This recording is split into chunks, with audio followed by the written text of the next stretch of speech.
முதல் நாள் ட்ரைனிங்ல அந்த கியரை யூஸ் பண்ணணும்னா நம்ம உடம்ப நல்லா பேலன்ஸ் பண்ணணும். அதனால எப்படி நம்ம உடம்ப அந்த கைத்துல பேலன்ஸ் பண்ணணும்னு சொல்லி தராங்க. இந்த ட்ரைனிங்கையும் மிக்காசா தான் ரொம்பவே ஈஸியா முடிக்கிறா. கோனி, ஷாஷா, ஜான் இவங்கெல்லாம் அடுத்தடுத்து அதை முடிக்கவும் நம்ம ஹீரோ எரனுக்கோ அங்க ஒரு அதிர்ச்சி காத்திருக்கு. அவன் எவ்வளவு ட்ரை பண்ணாலும் அவனால அந்த கைத்துல பேலன்ஸா நிக்கவே முடியல.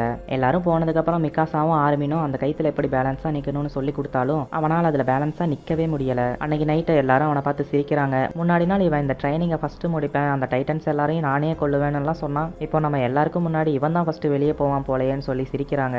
ஆர்மின் தான், நீ மற்றவங்க சொல்றதெல்லாம் கவனிக்காத, உனக்கு இன்னும் 2 நாள் இருக்கு, அதுக்குள்ள இந்த ட்ரைனிங்கை கம்ப்ளீட் பண்ணிடலாம் அப்படின்னு சொல்றான். நைட்டு தூங்க போறதுக்கு முன்னாடி எரன் கோனி கிட்டையும் ஜான் கிட்டையும் ஹெல்ப் கேட்கறான். ஆனா அவனுங்க கொஞ்சம் நக்கலா, நீ தானே சொன்ன திறமை இல்லாதவங்கலாம் இங்க இருக்கக்கூடாது, கிளம்பி போயிடணும்னு சொல்லி, அப்புறம் ஏன் இன்னும் இங்க இருக்க, கிளம்பி போக வேண்டியதானேன்னு சொல்லி கிண்டல் பண்றானுங்க. எரனும் முடிஞ்ச அளவுக்கு எல்லாருக்கிட்டையும் ஹெல்ப் கேட்டு பார்க்கறான். இந்த ட்ரைனிங்கை கம்ப்ளீட் பண்ணானா இல்லையான்னு அடுத்து வர பார்ட்ல பார்க்கலாம். இந்த வீடியோ பிடிச்சிருந்தா லைக் பண்ணிட்டு நம்ம சேனலை சப்ஸ்கிரைப் பண்ணி வச்சுக்கோங்க.